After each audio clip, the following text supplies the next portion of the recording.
وہ ہوائے تند و پرشور اور وہ شبگون سحاب، تیرگی سی تیرگی تھی برق نے گم کی تھی تاب، جیسے آویزہ ہواؤں میں سمندر تھا کوئی، چاک دامن تھا مگر گوہر نہ تھا گرتا کوئی، اس کا ساحل بے نشاں تھا اور موجیں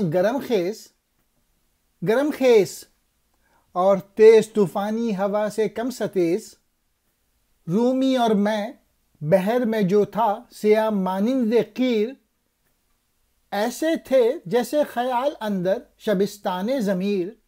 نظم کا عنوان ہے پرانے زمانے کی قوموں کے خداؤں کی مجلس۔ تاریک ماحول تھا، تیز ہوا تھی، بادل رات کی طرح سیاہ، جس کی تاریکی یا سیاہی میں بجلی اپنی چمک بھی کھو چکی تھی۔ وہ ہوا میں لٹکا ہوا ایک سمندر تھا جس کا دامن تو پھٹا ہوا تھا، لیکن اس میں سے موتی نہیں گرتے تھے۔ اس کا ساحل ناپید تھا جبکہ اس کی موجیں گرم خیز تھیں۔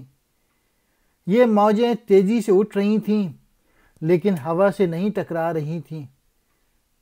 رومی اور میں اس سیاہ سمندر میں کچھ اس طرح تھے جیسے ضمیر کے شبستان میں خیال ہو۔ ان شعروں میں مجلس کے ماحول کے حوالے سے بات ہو رہی ہے۔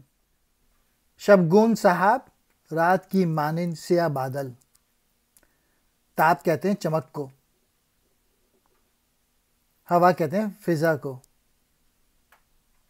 کم ریختہ نہیں گرتے تھے، کم ستیز نہ ٹکرانے والے۔